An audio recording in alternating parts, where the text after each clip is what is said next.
You're listening to Move, Crush, Count, hosted by Scott Joseph. My name is Scott Joseph, and today I'm talking with customer experience expert Steve Gates about the rules that every business leader needs to understand and follow if they hope to create some type of winning customer experience. So welcome, Steve Gates. Thank you very much. You. And so Steve is a well-known expert when it comes to creating a winning customer experience. And he's graciously agreed to do this interview so he can share his knowledge and his experiences with us so we can all stay on track. And so at the end of this episode, it's my goal, right, that every business leader that listens to this should have a very clear understanding of the rules of how they can create a winning customer experience, but more importantly, do it in a way that differentiates themselves from the rest. And so I want to thank you again for doing the interview. Let's jump right in. Well, first of all, I'm not sure I'm an expert. I'm still learning. Well, you're an expert. When the audience hears about what you've accomplished, we'll let them judge, but you're definitely an expert. And we'll go into a little bit first, because before we jump into the specifics of what everyone should do, let's get into your background a little bit. So tell us a little bit about yourselves in terms of whether it's your background, your education, just so the audience can understand exactly who you are. Well, I always wanted to be in the car business. I never really wanted to do anything else. My grandfather was a DeSoto dealer, a very successful Toyota DeSoto dealer. My dad was a Chevrolet dealer and a Toyota dealer. I always assumed that that I would take my dad's place in his Chevrolet store. Unfortunately, he ran into some problems, and by the time I became of age, he wasn't in business anymore. So, which was fine, but so that was a dream dashed. But there was never anything else I wanted to do, and so fortunately I was able to stay in the business and move forward. When did you get started with your own stuff? With my own dealership in 1989, I actually, from out of college, and it's kind of odd being here at the University of Louisville since I'm an Indiana University graduate, so this feels... It must feel outstanding for you. Yeah, I feel like a traitor. So out of college, I went to work for BMW. I went to work for the factory, and my job was to help create finance and insurance departments and used car departments, because typically back in those days, the BMW dealerships didn't have those departments. I was incredibly lucky that in about 1986, Dick Reinbold from Dreyer and Reinbold BMW, asked me to come to work for him. And he said, Steve, I know someday you want to have your own place, but right now you don't have the money and you don't have that opportunity, so come to work for me. And it was a fabulous experience. The Reinbolds were so kind to me and so honest, and but it was interesting working for the Reinbolds, because they wanted me for my expertise in finance and insurance and used cars, plus all the things that I'd done for my dad. But turned out I learned a lot more from them than they learned from me, so it was just a terrific experience. And I know we're going to talk about the best ways to treat customers. They didn't know maybe the term customer satisfaction, but they did a fabulous job taking care of their customers, and more importantly, they did a fabulous job taking care of their associates. Again, good fortune. I'm not real smart, but I've had a lot of good luck, and I'm not sure why. But in 1989, I got a call. In the spring of '89, got a call from Toyota. They told me that they had a Toyota store in Kentucky that might be available.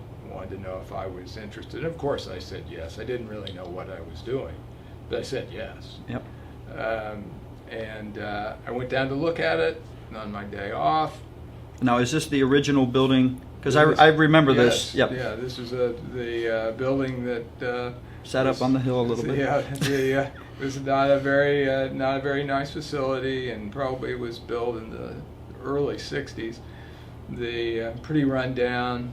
But I looked at the place. I didn't really know what I was looking at, but it didn't matter. I was going to say yes. I was going to do the deal. I didn't really know how to read a financial statement. This was all new to me. I went to a bank. I didn't have any money. I'd lived in Indianapolis my whole life outside of the time that I went to school in Bloomington. And I had absolutely no money. I thought the fact that I said yes, I want the deal, that everything else would just work out. So the store was $1 million. Yeah. And I maybe had $20,000 worth of equity in my house, maybe. So I went to a bank, in Richmond, Kentucky, where the store is, and had a very nice conversation with the loan officer. But ultimately, and I told him everything I was going to do with the store, and I was going to hire a lot of people, and had great plans, and he was impressed. This is great. This is going to be great for the community. What do you have? But what do you have for collateral? Let's talk about what we want. And I said, well, I don't have anything. And see, you can't leverage a franchise agreement. Correct. So even though the franchise agreement has value, it can't be leveraged. So he said, gee, Steve, I love your idea, but I don't think we can do it. And I said, and basically I was begging. I wasn't on my knees, but pretty close. And I said, just please take it to the board. Let me talk to the board. And he reluctantly said that he would. Well, I knew that, I wasn't going to get the deal, and I went back to Dreyer and Reinbold, and I was very happy there. Yep. I got a call a few days later from the banker, and he said, "You're not going to believe this." And of course, asked what, and he said, "They're going to give you the money." Now, I'm not sure at the time they really understood that they couldn't leverage the franchise agreement, but again, I've talked about luck, and probably will continue to. Banking hadn't changed yet. Just a couple of years after, federal banking laws changed, and this was still at a time where a hearty handshake meant something. Sometimes they chose the gut instinct versus just the data. It's a small town bank. It was a state chartered bank. It wasn't federally chartered. So I got the money. Now, what I didn't understand, and again, here's luck, that you also had to have working capital. Yep. That paid the previous owner. So, and at the time, it probably required $400,000 to $500,000 worth of working capital. I had nothing. So, it's a little embarrassing to admit, but so what I did, so I opened and I would just race checks to the bank. I'd sell a car. I'd take the contract to a bank, cash the contract, pay it off. You couldn't do that today because the banking system is so quick. Things are done immediately. Those days it took several days for a check to be negotiated, so I had time. So could not happen today. And if it did happen, you'd go to jail. Yeah. So. Do you get those checks cashed as quickly today as you did back then? You want to. I want to, yes. It was a good lesson then that I should continue. So that's really how it started, and fortunately we were able to get some volume, and it worked. But it took a number of years. You said some things interesting and I say this often too, that I get lucky, and some people misunderstand that, because I know you and I both. It's not luck, but it is luck in the sense that that's you being humble.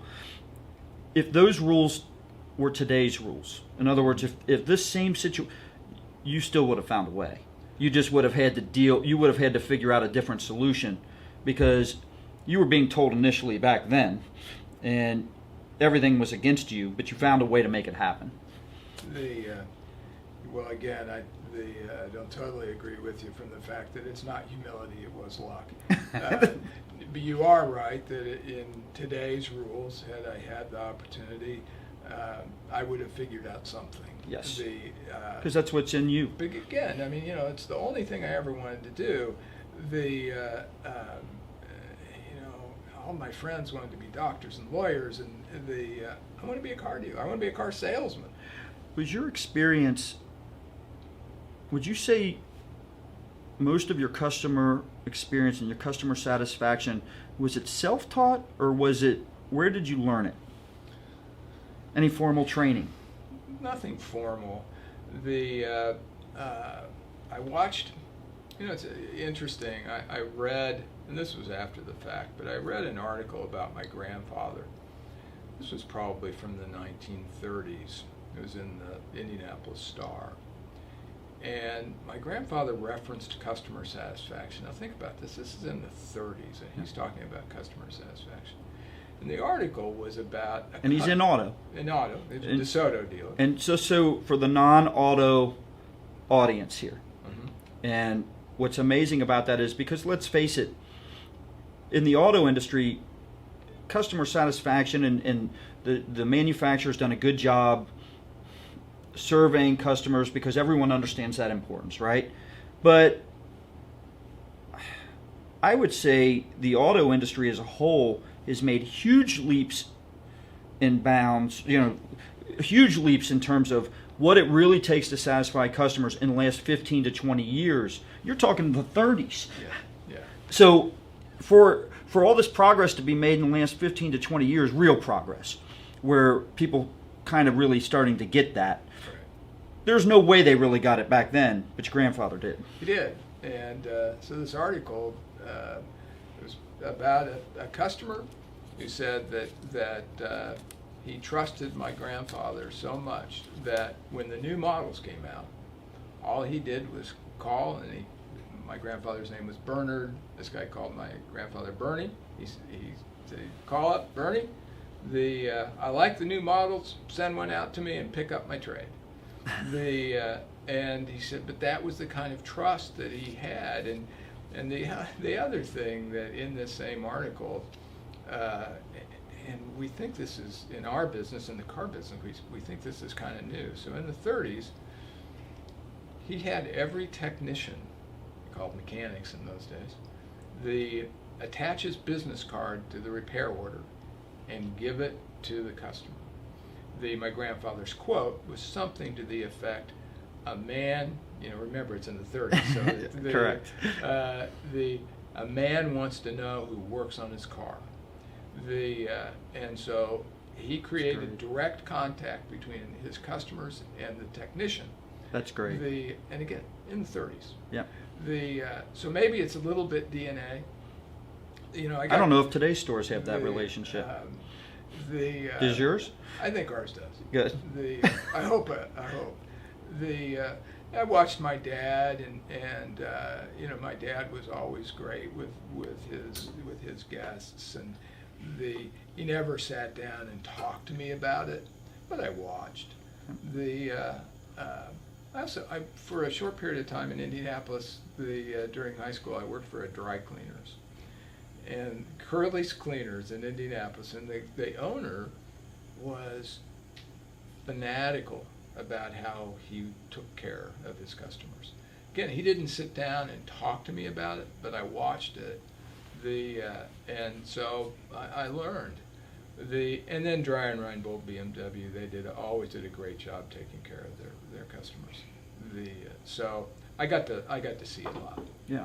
So I'm going to quote some things that some of your employees have said about. You sure you want to do that? About you. famous quote from you. So you're quoting your grandfather. Let me give you some about you. Okay. We have to be better. And all of this is directly related to the topic of customer satisfaction, by the way.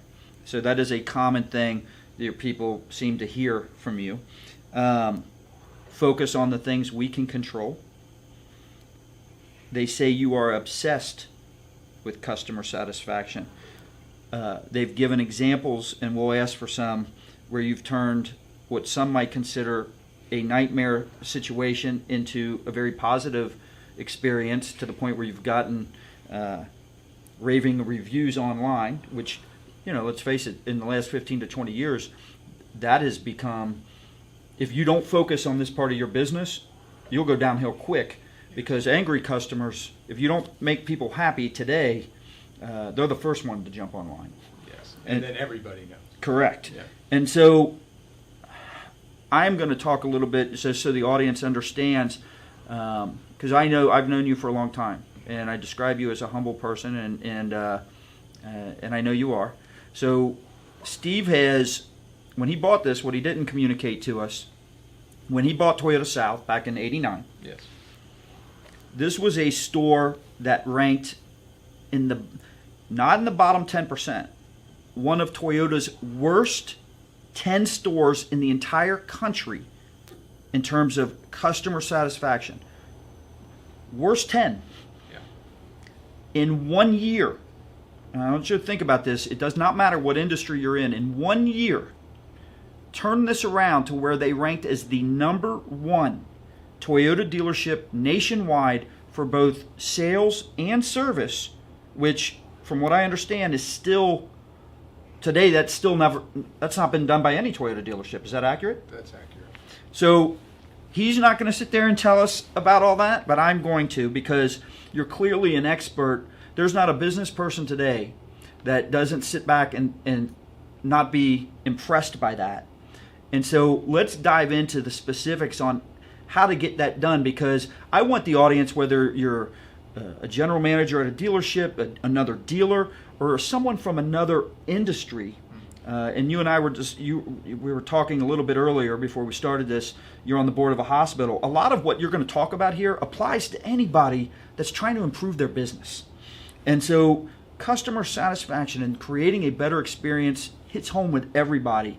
So, for you, how do you take that bad situation? What was the number one step for someone to improve satisfaction to the point it differentiates their brand and themselves and their business, and to do it with compassion and empathy? There are lots of components to it. We was such a small group of people that it was easy to impart my philosophy, because I was only talking, that our staff was, we're probably 20 people. But still, that's a decent size. And so we didn't change anything. Okay, that's key, because some people come in and they replace and bring their own team, and so you're dealing with an existing team that was drastically underperforming in this area. Yeah, I new to Kentucky. I didn't know anybody. I didn't have a team, but we had the opportunity to spend, in our business, you're there an awful lot. The hours are brutal, and so I was able to talk to everyone about, look, if we're going to make it, we have to be different. We don't have enough money. We can't advertise. Yep. We're very limited on how we can demonstrate our difference. It really has to be done one customer at a time. You hear that a lot now, but then it was absolutely true. We were selling, I don't remember exactly, but 30 cars a month. Yeah. So, by the way, this has turned out to be a pretty good investment for you and in that bank. Yeah, I'm still friends with the bank. But that, and maybe we'd see 10 people a day in service. So, but we had 10 opportunities a day in service, and 30 opportunities a month for people that were buying cars from us, to demonstrate that we were different. And that's all we could do. How did you demonstrate it? What were some of the things you started doing initially that were really important to you that we just did? I mean, there was a time once, this was my second day on the job, and we had a customer that wanted a Toyota truck, four-wheel drive Toyota truck. Remember the customer's name, remember the color of the truck, everything. He loved the truck, but he wanted a truck with vent windows. I had a truck with vent windows, the same color. So at night, we switched the doors because it's what he wanted. He wanted wasn't worried about how to sell the truck without the vent windows. I worry about that later. Yeah.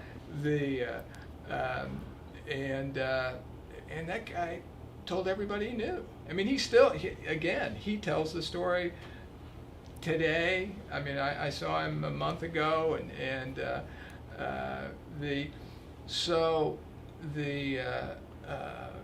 just whatever it took.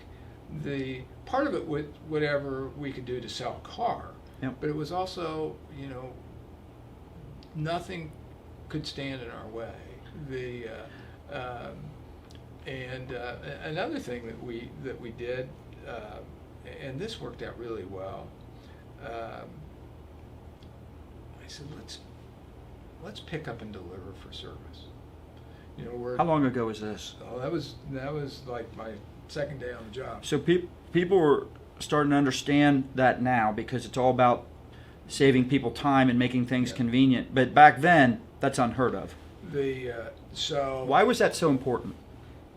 Well, we're pretty far away from Lexington, and our customer base is Lexington, so it's a half an hour from where we are, and or in some sides of Lexington, further than a half an hour. So sure, we could demonstrate that our sales process was different. But where are they going to get the car serviced? We wanted that service business. We needed that service business. But it's not reasonable to expect that people are going to take an hour out of their day, or more, to come to us for service. So, no one wanted to come spend an hour or two in your lounge? In our lounge, if you'd seen our lounge then, I didn't want to spend an hour there. So we started doing it from the second day, and people loved it. People loved it. Nobody had ever offered that to them before, and people just absolutely loved it. The really cool thing, among the cool things about it, is that even today, I mean, I still do it. I personally do it. You're personally driving at your high volume store now, so you are personally driving service vehicles and delivering them. Do it at least 3 days a week. 3 days a week you're doing this. But the cool thing about it this is, by the way, I got to point this out because this is not like your only store. No, we have 10. Yeah, so you have 10 rooftops here, 10 different locations. Yeah. Mixed of different, bunch of different franchises. So go on. So I guess it's a side benefit that I got to know a lot of people really, really well. So I'm sitting in people's living rooms. I mean, I know their children. I've known now 3 generations. Starting from selling a car in 1989, and some of my best friends are people that the relationship started just because I was picking up their car. So so I was a beneficiary as well.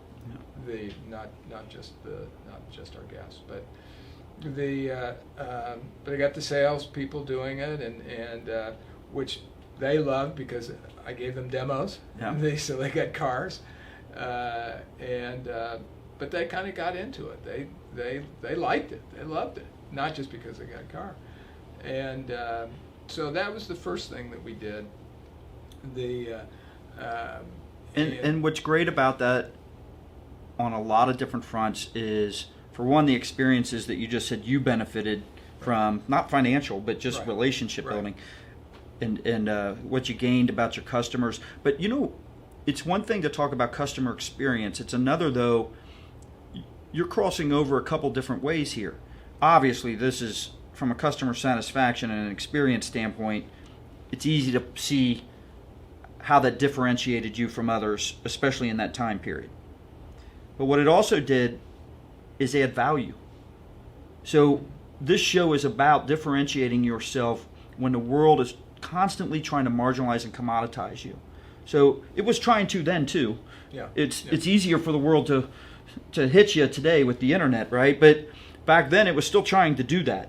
And so you were sitting there, you said that you were, an hour, 30 minutes to 40 minutes, probably depending on traffic, away from Lexington. Right. And the bulk of your marketplace. You had to be different. So you're sitting here adding value. So it's about increasing the value, and whoever provides the most value ends up winning. You agree? I'm not sure that I'm a winner, but but yes, See what I mean by humble, by the way?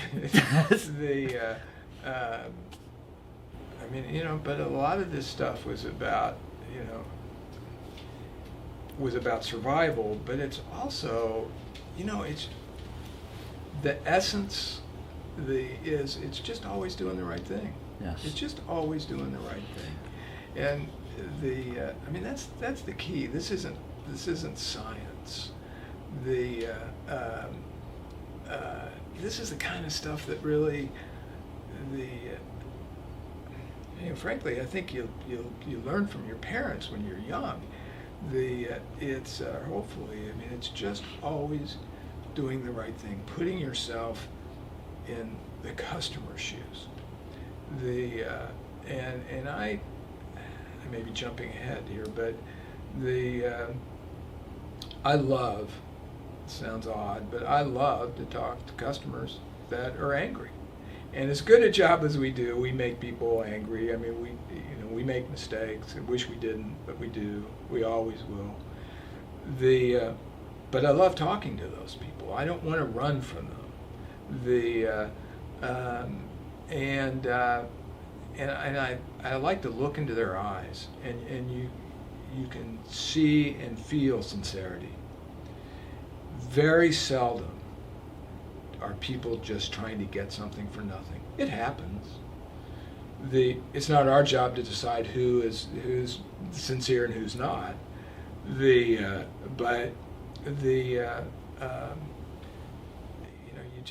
just can't ever make a mistake if you do the right thing. That's right. I often say, and I think we did jump ahead a little bit, but that's good, because it's very easy to look good when everything goes as planned, right? Yeah. Customer buys product or service from us, everything went exactly the way it was supposed to go, but you really can tell, to me, when things go wrong, whether it's our own fault, the business's fault, right? Or sometimes it's not our fault, right? But Right. in the customer's eyes, perception is reality. It is. And so when things go wrong, that's when you can truly tell who you're doing business with.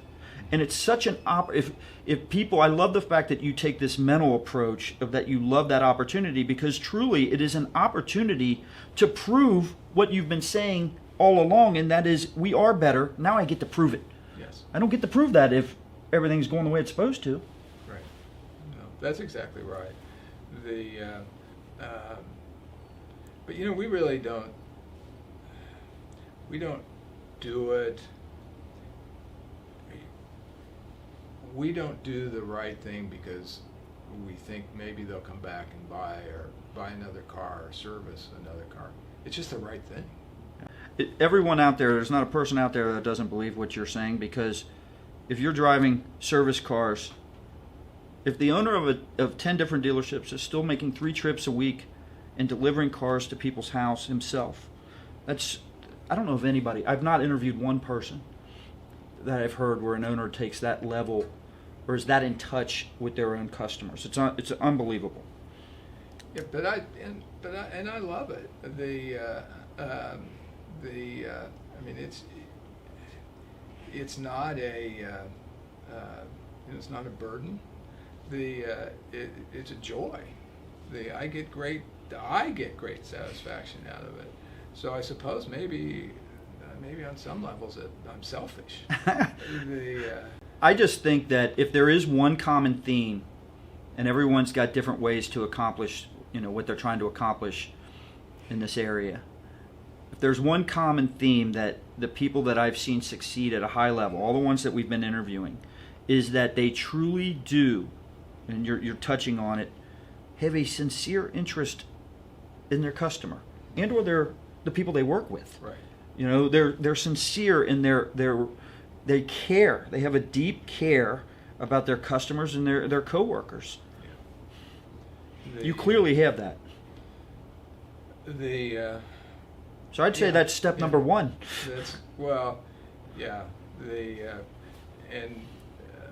The tough thing, and I haven't mastered it.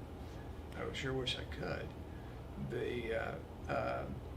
Is making sure that everybody in all of the buildings understand the philosophy. How often do you meet to discuss that? Constantly. So I heard at a minimum, in my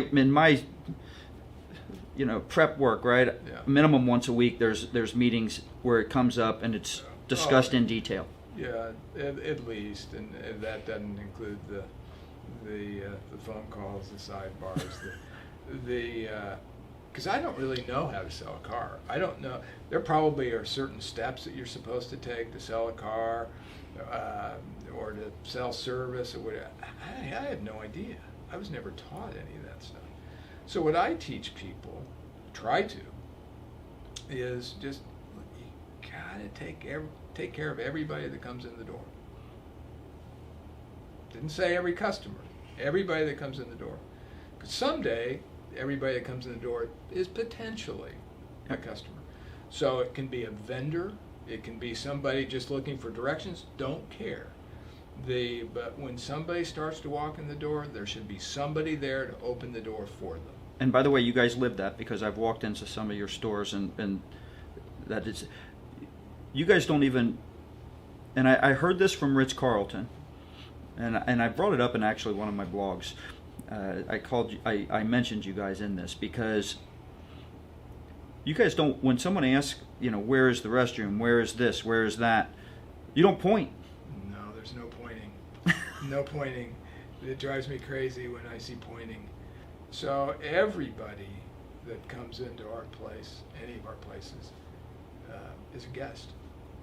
And they have to be treated like a guest. And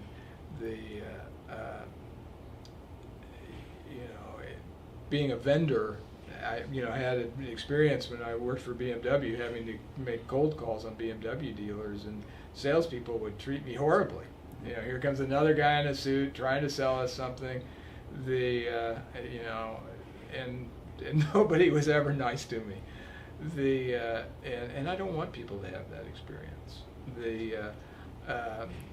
But yeah, no pointing, and I will say I didn't know. I mean, I have known since, but I that was my rule before I knew Ritz Carlton did it. Where did you? Does that just pop into your? Where did you learn that? Yeah, it's just basic. I think. I mean, it's just basic. I don't think. So you didn't see that somewhere else and apply it. No. It's just being courteous. The other thing that I do, and people, I do new hire meetings in Richmond for the 5 stores in Richmond. We go through some basic things, but my speaking role in these is just I ask you for three things. Maybe 5 if you include using your phone while you're driving a car, a few things like that. But so it's open the door for everyone and anyone. The no pointing, and you're not allowed to say no problem. So if somebody says thank you, don't respond no problem. That's rude. It's terrible. I hate it. You know what? I think I say that a lot. I'm even going to stop it. I'm going to be shamed. And once I tell people that, they think, oh yeah. I've never thought of that. So I still hear it. I mean, people out of habit. People slip. Yeah. And I don't always remind them. But they know. they a lot of people, salespeople or people on service guy. Steve, I'm sorry. I just said no problem. I'm sorry. I won't do it again. But those are the three things that I teach. So you're doing another thing that business leaders can talk. So you got the three things that you just mentioned that are pretty specific in terms of just making people feel better. Open the door, no pointing, and never saying no problem when someone says thank you for something.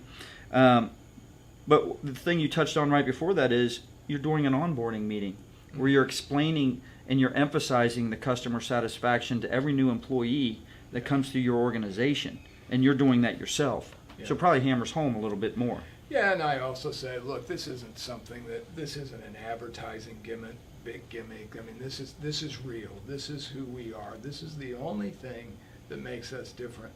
We sell the same car. Everybody sells cars for about the same price. Yep. Really the only thing that's not there may be some differentiation is the value of a used car.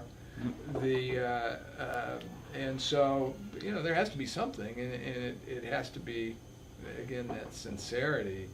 And so I explain that to people that new hires. And I don't know that it makes a difference to everybody. I mean, it doesn't matter who it is that's being onboarded. I still go through that, and I also tell them that everybody in the place, I don't care who it is, everybody in the place has at least the $100 that they can spend on a customer. So if how often? There's no limit. So they can spend up to 100. So if there's a mistake made, I don't want to have a service advisor, for instance, have to go to find the service manager, which is usually difficult, or find the general manager and say, look, we've kind of messed up here. I'd like to give this customer an oil change. That has to be immediate. If there's any equity in solving that problem, it has to be instant. The longer it takes to solve the problem, you've lost. You're still going to solve the problem, but you've lost. So don't ask, do it.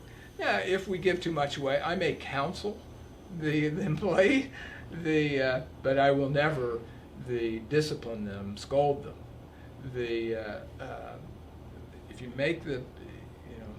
If you make a mistake in favor of the customer, you're okay with me. Yeah. What would you say,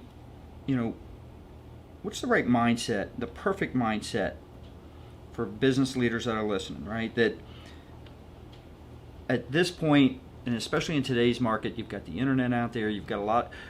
What's that perfect mindset they need that almost could guarantee them success? That's quite a question. Well, I don't suppose there is a guarantee of success.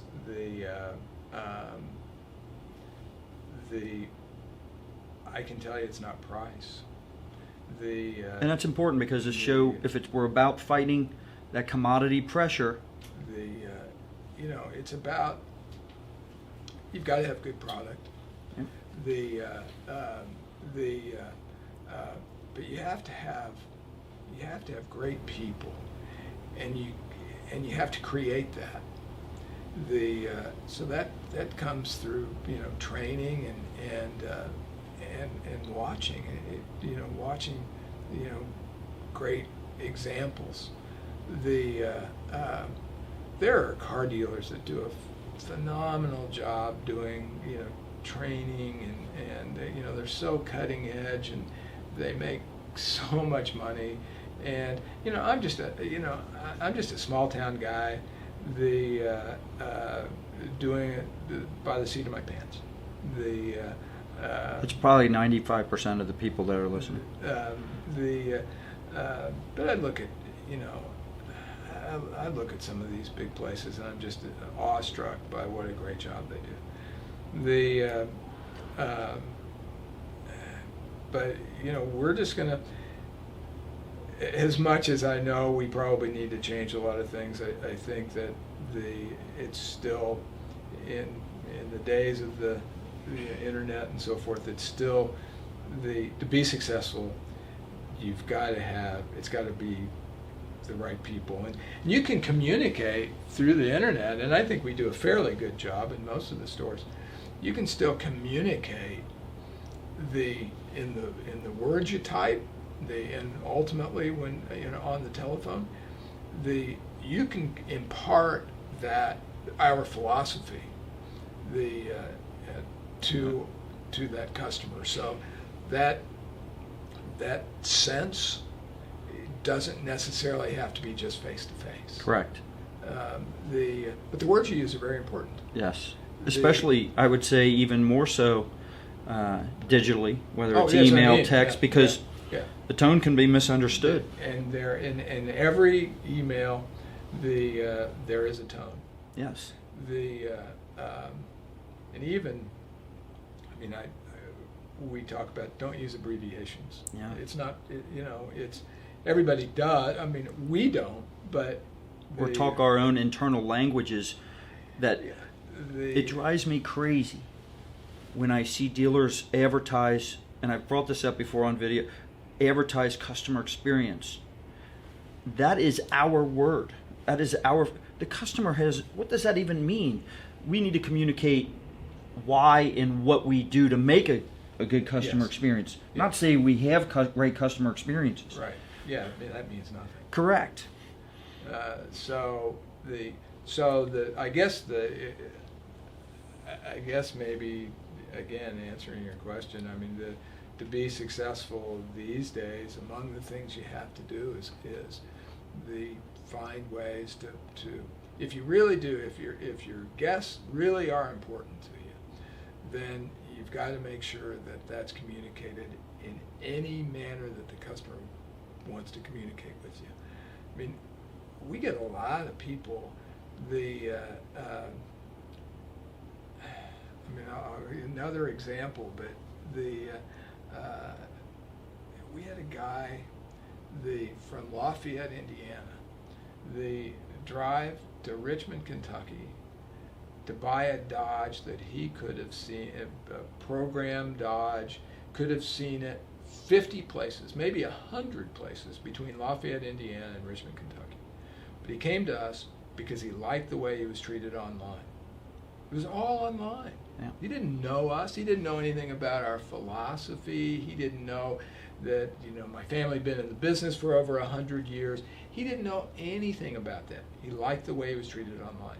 So that's a key. I think that's a great. So I reach out to you online. I say, Steve, what's your best price?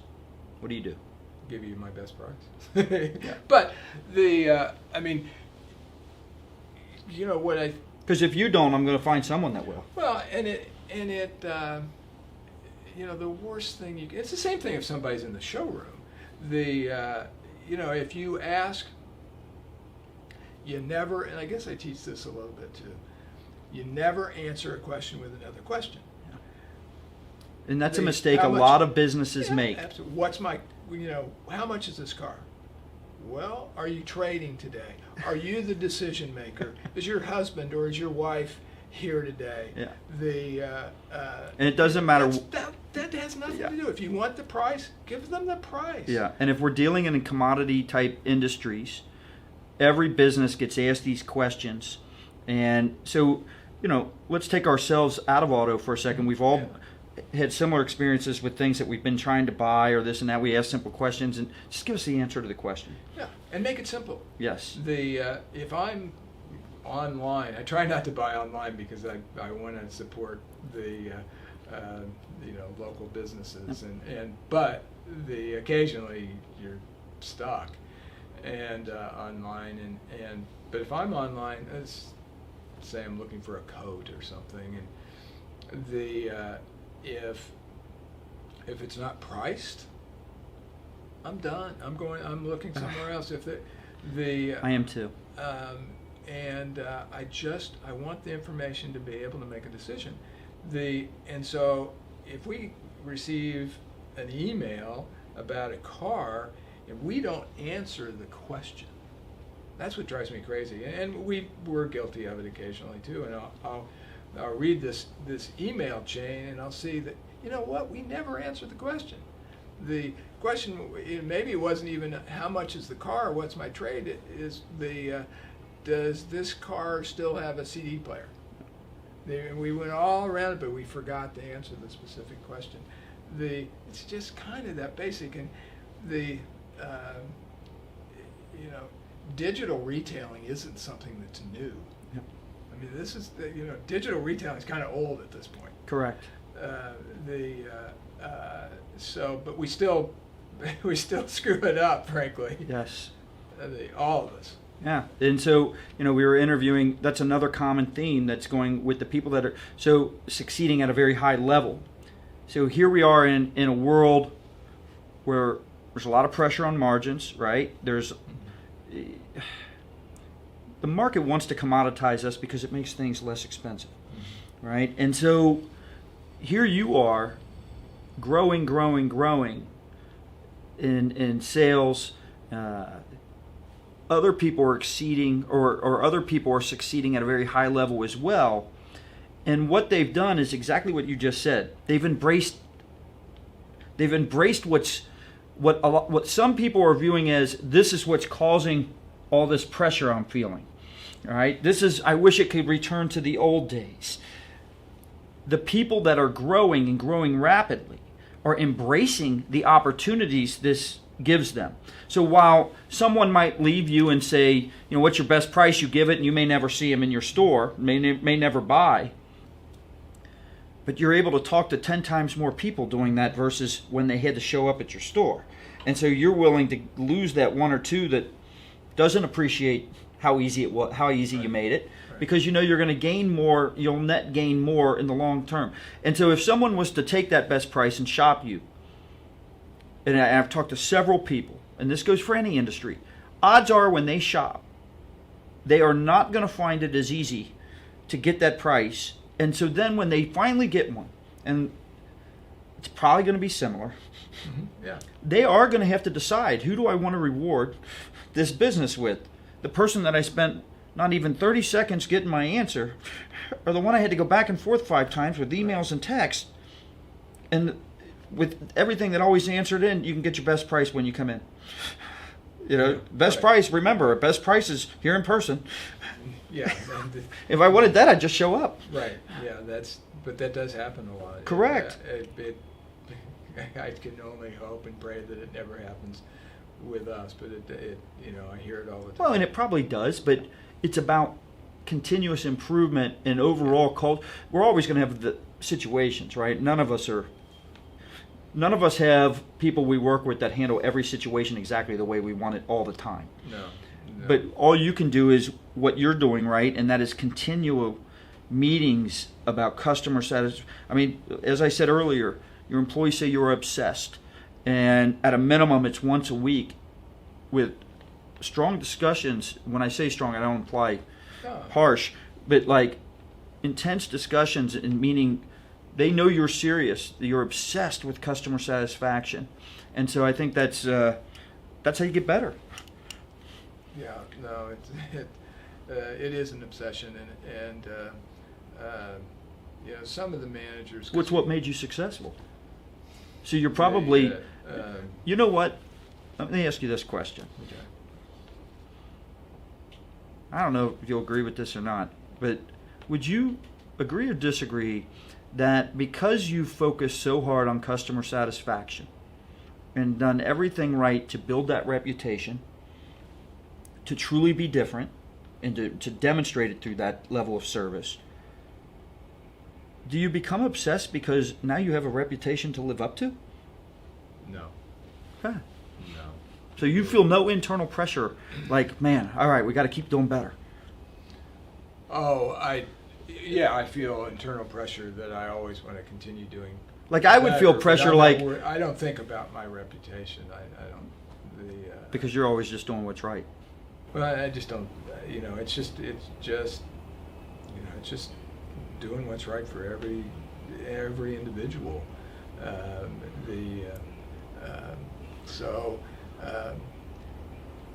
I'll never be satisfied. Yeah. I'll never be satisfied with the way we take care of customers.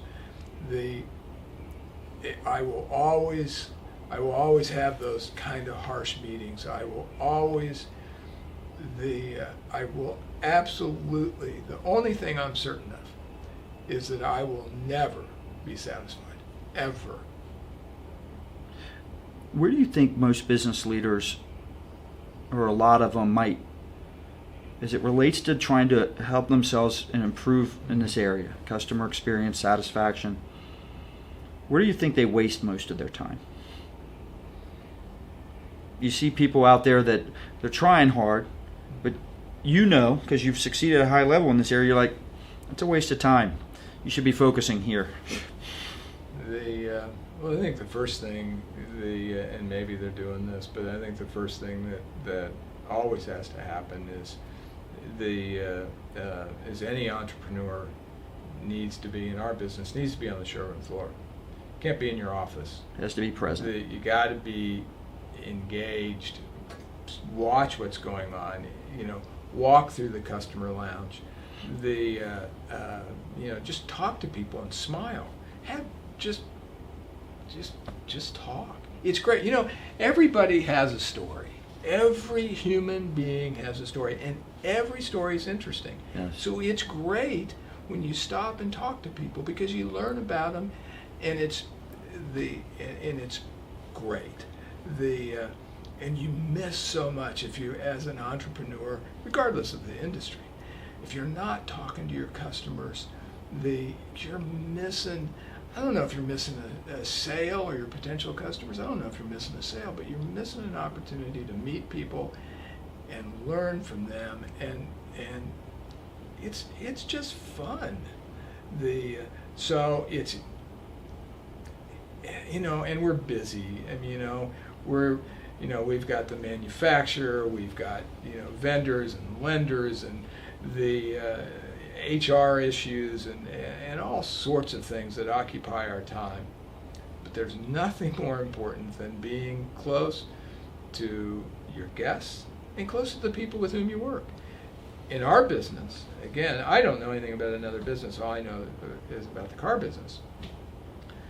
But general managers and dealers who don't start their day walking through the shop and talking to the techs are making a giant mistake. Because you get busy later in the day and you might not make it to the back. Correct. So start your day there, and make sure you know them. There's some turnover. Make sure you know everybody. For goodness sake. I mean, it drives me crazy when I'm talking to a fellow dealer and they're talking about somebody that works for them, but they don't really know their name. Right. I don't know if this is true. I suspect it is. Probably my idol is Roger Penske. I would say that's a lot of people's idol, especially in this industry. I knew Mr. Penske a little bit as a kid because my dad raced with him. And so he would come to race with him or against him? Well, against him. Did your dad win? A little bit. Yeah, that's saying something. I've been at his office. I've seen his trophies.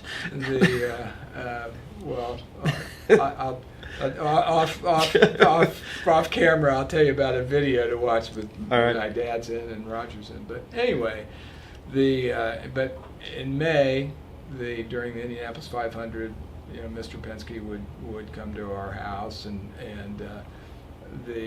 my mom's greatest memory of Mr. Penske is every time he came to the house, he complimented her. He went out of his way to find her and compliment her on her house. And he would remember one time he came to the house and there was new white carpet. And he remembered there wasn't white carpet from the previous year, and he said, that white carpet looks great. The stories about his attention to detail are just unbelievable. And so recently I was at a race, and the Toyota trailer was parked next to his motorhome. And so at some point there were some Toyota people talking to Mr. Penske, and at some point one of them came back and said, hey, Mr. Penske wants to talk to you. Now, I'm a small town Toyota dealer. I just am what I am. But he wanted to talk to me because he remembered, because my dad, who my dad quit racing in the 60s. This is 2018. He said, well, a couple of things happened, and this is so off subject, and I apologize, but I may be able to make sense of this ultimately. So the first thing I did is, oh, Steve, it's great to see you, and I'm so impressed with everything you've done. I'm sure some Toyota people told him I was on dealer council or something. But anyway, he went into pretty strong detail, and I said, well, Mr. Penske, you did something for me that I cherish. One of the greatest things that anybody's ever done for me that you did. I said, oh my God, what's that? So my dad passed away, and a week after he passed, you called me. Now, I didn't answer the phone because it was a Detroit number, and I thought it was Volkswagen, and I was avoiding Volkswagen at the time. But I listened to it, and thank God I didn't erase it.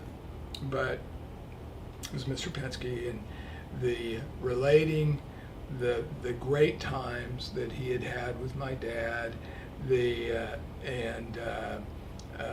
that he was the only guy that he raced with that would talk to him about being in the car business, because Roger wanted to be a car dealer and my dad was, and he said, and every year I'm in Indianapolis and I drive by where your dad's Chevrolet store is, and so twice a day I think about your dad. And he put, this is all in a voicemail, which I'll play for you after this.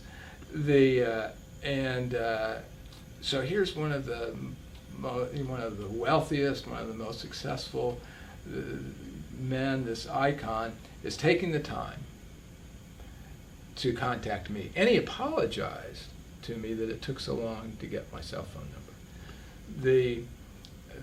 Now going back, I get on track here.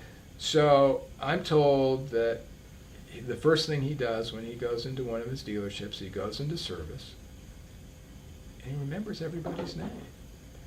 And I don't know how many employees he has. 100,000.